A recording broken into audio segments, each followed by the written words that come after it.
भवानी शंकरौ वंदे श्रद्धा विश्वासरूपिणौ याभ्यां विना न पश्यन्ति सिद्धाः शान्तस्थमीश्वरम्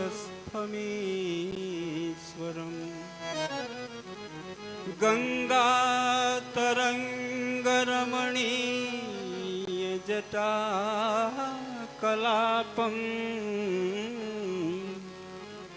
गौरी निरंतर विभूषित वामभागम्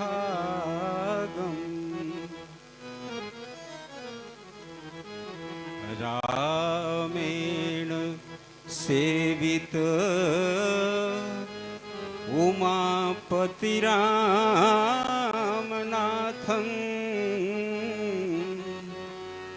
रामेश्वरं तं भजामि भवाब्धिवासं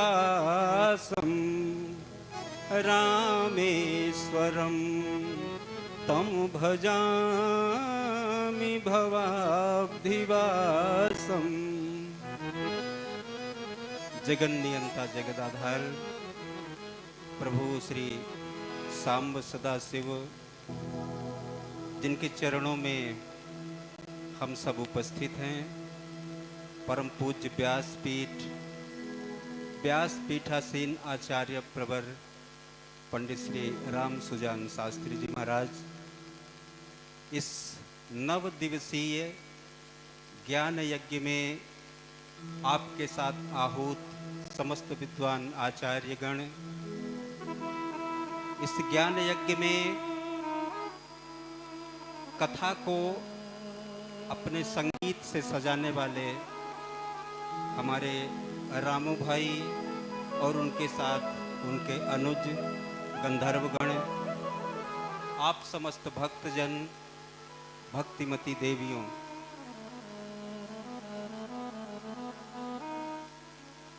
जीवस्य यह संसरतो विमोक्षणम न जानतो नर्थवहात् शरीरतः लीलावतारैः स्वयसः प्रदीपकं प्राज्वालयत्वा तमहं प्रपद्ये। हम आपसे अब भगवान की कथा के संबंध में तो कुछ नहीं कहेंगे, कथा विराम हो चुका है। आचार्य जी ने हमें आहूत किया, बस एक ही निवेदन करूंगा। हमारे जीवन के दो पहलू हैं, जैसे एक पट के दो पहलू होते हैं, एक शिला के दो पहलू होते हैं, एक तरफ राग और एक तरफ अनुराग। उसी पट में जो हमारे अंदर है, हम भी एक पट हैं, हमारे अंदर एक तरफ राग है और एक तरफ अनुराग। राग हमें दूसरी दिशा में खींचता है और अनुराग हमें ठीक विपरीत दिशा में खींचता है। श्रीमन नारायण। तो राग से तो हम प्रेरित है ही हैं। हमारा संबंध इस संसार में हमें इतना मोहग्रस्त करता है कि हम इससे बंधे हुए हैं, हम इससे अलग नहीं हो सकते, कोई भी अलग नहीं हो सकता। अब ये भोले बाबा की कृपा हो जाए, क्योंकि इनके अंदर तीनों चीजें हैं। इनके अंदर ज्ञान भी है, वैराग्य भी है और भक्ति भी है। ज्ञान रूपी गंगा इनके मस्तक से नित्य प्रवाहित होती हैं, वैराग्य रूपी विभूति से ये अलंकृत होते हैं हर समय, और भक्ति रूपी डमरू इनके हाथों में होता है। तो तीनों चीजें इनकी सजावट हैं, भक्ति, ज्ञान और वैराग्य से ये सजे हुए हैं भोले बाबा।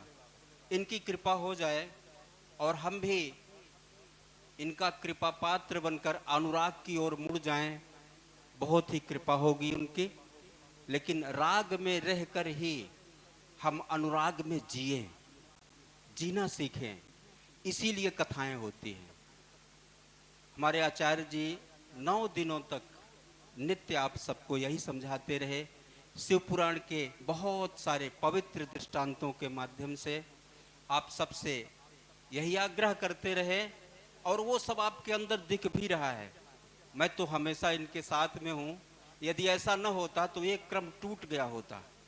जो निरंतर चल रहा है ये टूट गया होता अब तक, लेकिन चल रहा है। इसका मतलब है कि असर हो रहा है, आप सब पर इसका असर हो रहा है और इसीलिए ये क्रम चल रहा है। और इनकी कृपा है कि मैं भी चल रहा हूं आप सबके साथ में। नहीं तो मैं तो अब अपने बारे में मैं क्या कहूं, मैं बहुत ही दुर्गुणी आदमी हूं। मैं इस रास्ते का आदमी था ही नहीं, कभी भी नहीं था। ये इनकी कृपा है कि मैं इस रास्ते में चल पड़ा। मेरा रास्ता अलग था। मैं इतना ही कहूंगा, इससे अधिक नहीं कहूंगा। मैं ये भी नहीं चाहता कि आप सबकी भावनाएं मेरे प्रति दूषित हों, इसी तरह पवित्र बनी रहें। मैंने ऐसा कोई काम नहीं किया कि आप मेरे प्रति ऐसा सोचें, ऐसा कुछ नहीं था। लेकिन मेरा रास्ता ये नहीं था। मैं दूसरे रास्ते का राही हूँ, था, अब नहीं हूँ। पर इनकी कृपा हुई और मैं इस रास्ते में चल पड़ा। यही कृपा किसी भी बिगड़े हुए व्यक्ति पर जो रास्ता भटक गया हो, ऐसे किसी भी व्यक्ति पर इनकी कृपा इसी तरह बनती रहे और वो राग से अनुराग की ओर मुड़ता रहे। यही मेरी कामना आप सबके लिए है।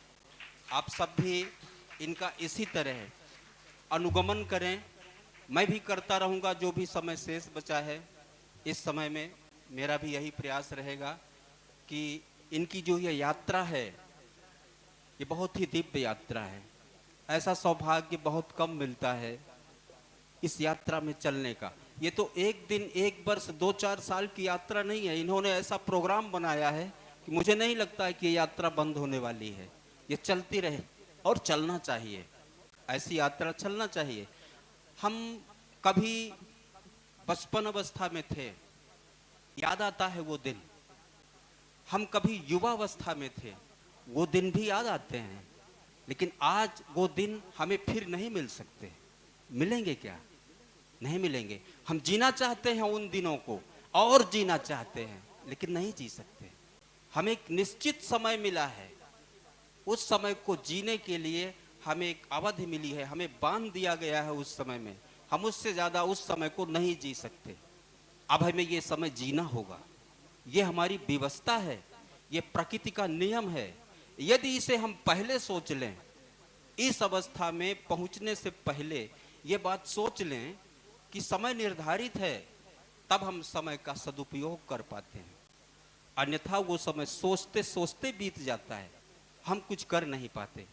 तो समय का सदुपयोग करें, धर्म के मार्ग पर चलें, संबंधों का आदर करें। संबंधों का आदर आज कम हो पा रहा है, इसीलिए संबंध टूट रहे हैं। तो संबंधों का आदर करें। हम पुत्र के साथ कैसे जिएं, पिता के साथ कैसे जिएं, पत्नी के साथ कैसा संबंध रखें, पुत्री के साथ क्या व्यवहार हो, ये संसार का जो व्यवहार है, संबंधों का व्यवहार, इसे समुचित रूप से जीना सीखें। कथा हमें यही बताती है। तो आप सबके प्रति मेरा बहुत बहुत शुभाशीष कि इस कथा का पूरा पूरा प्रभाव आप सब पर पड़े और आप सब एक सुंदर स्वच्छ मानव जीवन जी सकें, ताकि इतिहास हमें याद करे कि हम भी थे। ऐसा न हो कि लोग हमें भूल जाएं, हमारे बाद भी लोग हमें याद करें। हम ऐसा जिए कि बाद में भी लोग हमें याद करें। तो ऐसे गुरु जो यहाँ बैठे हैं, ये आजकल चमत्कार ज्यादा हो रहे हैं, चमत्कार बहुत हो रहे हैं। और चमत्कारों के पीछे दुनिया इतना दौड़ रही है, पागल हो गई है कि अब उस पर तो हम कुछ कह नहीं सकते। लेकिन हम इतना ही कहेंगे आपसे कि ज्यादा चमत्कारों के पीछे दौड़ने की जरूरत नहीं है। आप दर्शन के पीछे दौड़ें। प्रदर्शन कुछ नहीं है, प्रदर्शन तो एक जादू है, नहीं रहेगा। लेकिन दर्शन नित्य रहेगा, वो कभी नष्ट नहीं होता। दर्शन कभी नष्ट नहीं होता। इसीलिए हम मंदिर जाते हैं, हम कहते हैं हम भगवान का दर्शन करने गए थे, प्रदर्शन करने गए थे, ऐसा कभी नहीं कहते। हम दर्शन करने गए थे। तो हम जिस तरह परमात्मा का दर्शन करते हैं उसी तरह हम अपने अपने संबंधों को और अपने चरित्र को एक दर्शन बनाएं, प्रदर्शन न बनाएं। हम माता जी से बहुत प्रेम से मिलते हैं आप सबके सामने, लेकिन अपने सामने हमारा बर्ताव बदला हुआ होता है, ये प्रदर्शन है। हम आपके सामने जिस तरह माँ का आदर करते हैं अपने सामने भी उतना ही आदर करें। ये प्रत्यक्ष और परोक्ष अलग अलग न हो, हमारा बर्ताव ऐसा हो। तो इतना कहकर और अब समय का ध्यान रखते हुए मैं ज़्यादा समय नहीं लूँगा। अब एक बात जरूर कहूँगा कि योगीश्वर प्रभु सांब सदाशिव की इस नगरी में पहुंचकर हम योगेश्वर की चर्चा न करें तो थोड़ा सा उनके साथ अन्याय होगा। भोले बाबा जिनके पुजारी हैं और जो भोले बाबा के पुजारी हैं, जब कन्हैया का जन्म हुआ तो भोले बाबा ज्योतिषी बनकर गए एक कौवा को साथ में लेके, काक भुसुंडी को। अब उनको बेचारे को फिर भी नहीं जाने दिया गया, भगा दिया गया, नौकरानियों ने भगा दिया। बाबा लाला तुझे देखकर डर जाएगा, तू भाग यहाँ से। दोबारा बेचारे फिर से गए मदारी बन के, कैसे भी करके दर्शन हो हमारे इष्ट का। तो जो प्रभु शिव अपने इष्ट को इतना मानते हैं, उनके दरबार में आकर हम उनके इष्ट की चर्चा न करें तो थोड़ा सा उनके साथ अन्याय होगा। तो आइए 2 शब्द गुनगुना लेते हैं कन्हैया के बारे में और फिर वाणी को विराम।